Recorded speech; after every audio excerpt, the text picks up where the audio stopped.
Since I've started woodworking, I've always looked at chairs like this as an impossible task. Something that requires perfectly squared wood and tools, and more so, years of experience in the craft. Before I design and make my own, I looked up for templates, tutorials, anything that would help me on my path to build such chairs. On brand for what I do, I wanted to make this, at least my first one, from construction wood, so I picked up a 2x10, which from some quick math will fit all my shaped parts, and got to work. I planed it down to 1 3/8 for a smoother surface and thinner, barely thinner piece of wood. I've got those nice MDF templates. I've made those before from printing templates on paper, cutting them on the bandsaw, then sending them nice and smooth. Now I'm making them using my newly expanded CNC, a Genmitsu 4040 Reno expanded to 6080, which has been awesome. Preparing templates for this has been a breeze. I send the files from the Etsy plan into the CAD program, and I've got some nice sharp templates from cheap MDF in minutes. I traced the templates on the 2x10 twice, trying to avoid any major knots in the process. Make sure to choose a 2x10 that has nice straight grain if you can. I looked through many to choose this one. I separate the parts using a jigsaw to avoid carrying a big 2x10 to the bandsaw. The jigsaw also gives me lots of precision to separate the parts that the bandsaw would struggle with. I can turn around and do circles around the parts that I need. On the bandsaw, cut as close as you can to the line, and honestly, if you touch a line, it's not the end of the world. All can be solved with a little sanding later. Leaving too much will make the trimming job harder, longer, and make way more dust. Get real close to the line. I love working on the bandsaw. The shapes and the things it can make, I don't think there's a better tool for creativity in the workshop. It's probably my favorite tool to use. Getting this 14-inch one was a very good choice for my shop. If you haven't already, please subscribe, and while you're at it, like this video so it can be suggested to more people on YouTube. Thanks to all subscribers. That's all that's left for my 2x10. Not bad, I think. Next, to get those parts as nice looking as the templates, in the edges and shapes, I use double-sided tape and MDF templates to trim them using my router table and a flush trim bit. I run the trim bit with a bearing.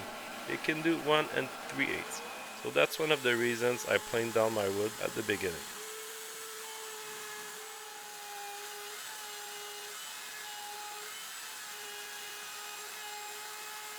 Taking off the template took a flat screwdriver, so I guess that's good. I put enough tape.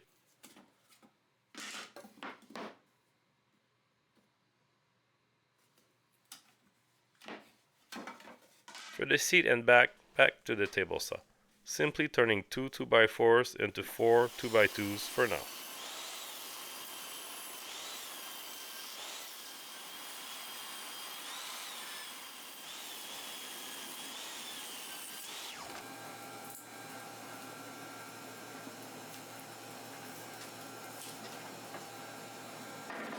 For precise cuts, I use a stop block to measure all my cuts.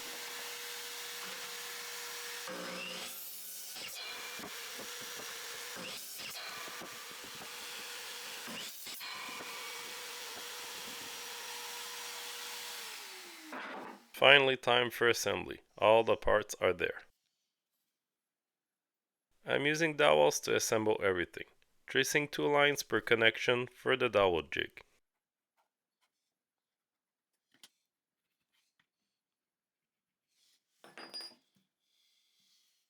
I use this simple dowel jig and a clamp to stay on my lines and have aligning dowels.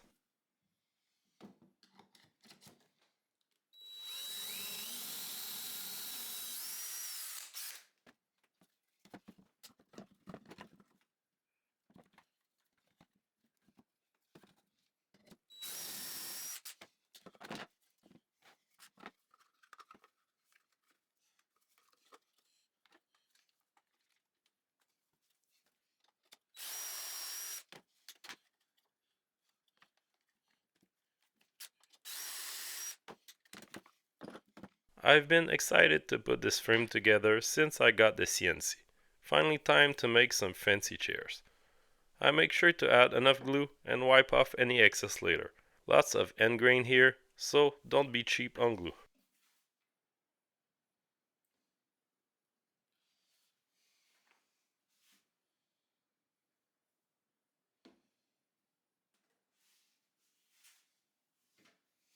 I use my trusty mallet to do this. If you want one of those mallets, I made more Matt Builds branded and added them to my website mattbuilds.com. Thanks for checking them out.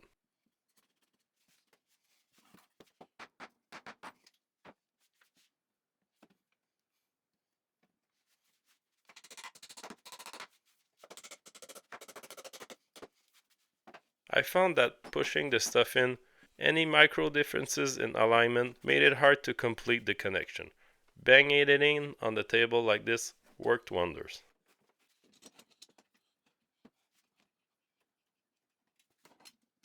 I clamp it up, leave it to dry on the floor, and do the same for the second side.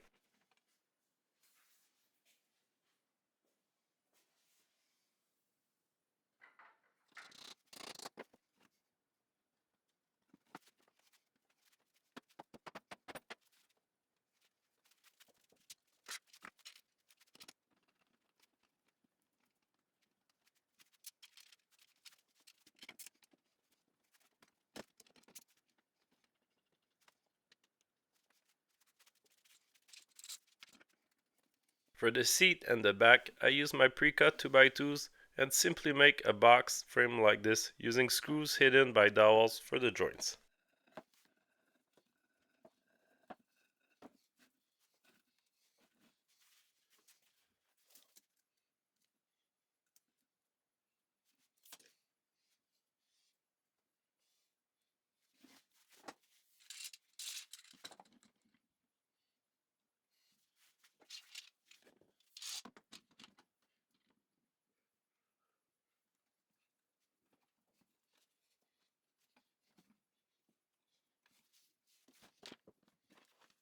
Sammy has been loving this project and coming down each time I use the mallet to make any noise.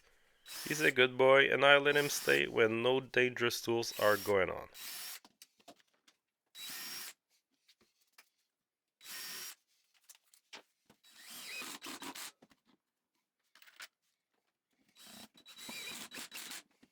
To hide the hole, I'm using dowels, 3/8. From that longer one, they're cut flush and sanded to be hidden once painted over.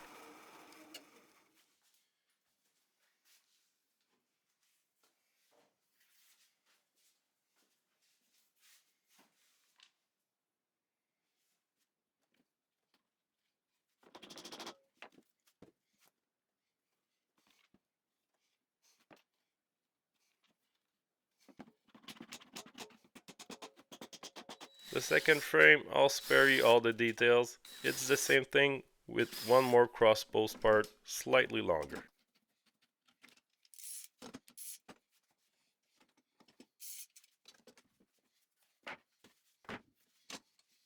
To make my connections perfect and seamless, I'm using a mix of glue and some sawdust I got from my dust separator. I'm making a paste that I push into all the connection corners, edges. It's all sanded flush later and looks perfect.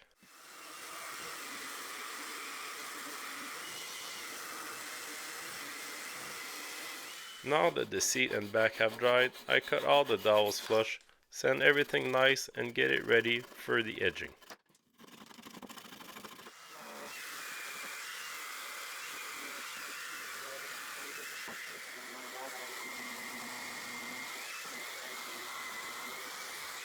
The seat needs an angle, and we're gonna do that on the table saw. I removed about a 1/4 inch from one face with an angle cut, the same on both parts.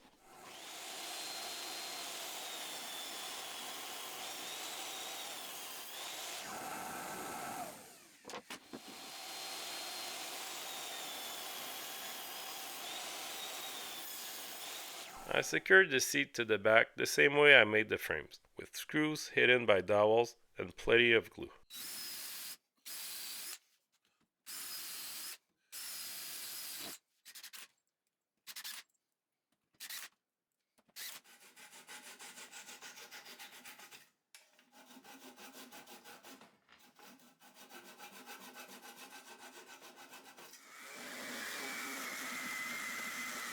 The shape of the chair looks nice, but the edges are sharp and not great. Using a 1/4 inch roundover, I do all the edges, inside and out, of all the parts, round and square. Let's get routing.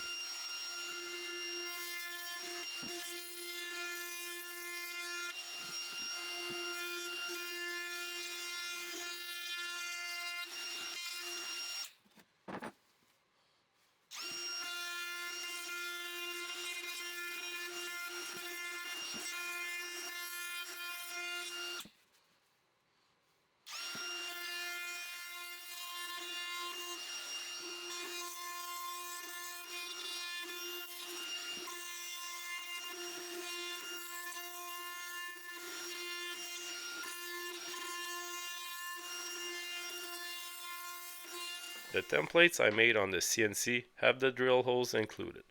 I tape all the templates together for precision, then trace and drill the holes on the parts.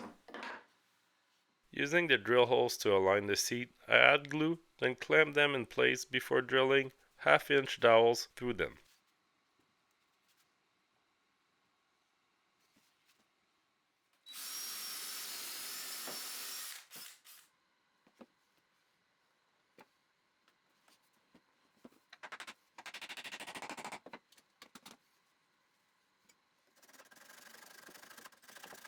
Before doing the same to the second side, I make sure the chair stands flat on the floor and clamps, then I add glue, drill and dowels.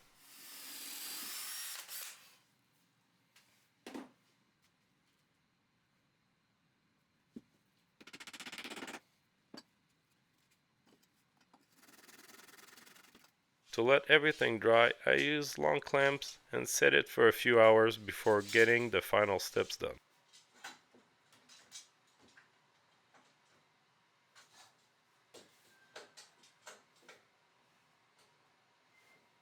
As I hand and power sand the final details, getting it nice and ready for the paint, as you can see I have the CNC running in the background. It's preparing the files for another project I have for the future while I'm closing up on this current project.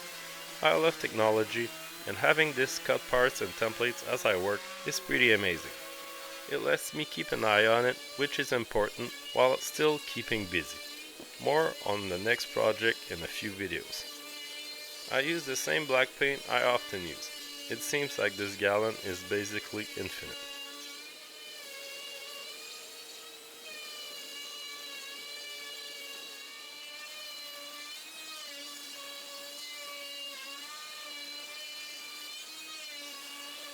I give it 2 coats of wipe-on poly, and this is complete. I need to go to IKEA and shop for some cushions, and this chair is ready to be sold or used. I need a chair like this for my outdoor gazebo, and if it's not this one, I'll have to make me one. Thanks for watching. I'm excited to make more things like this in the future. I hope you enjoyed it. Subscribe for more and see you next time.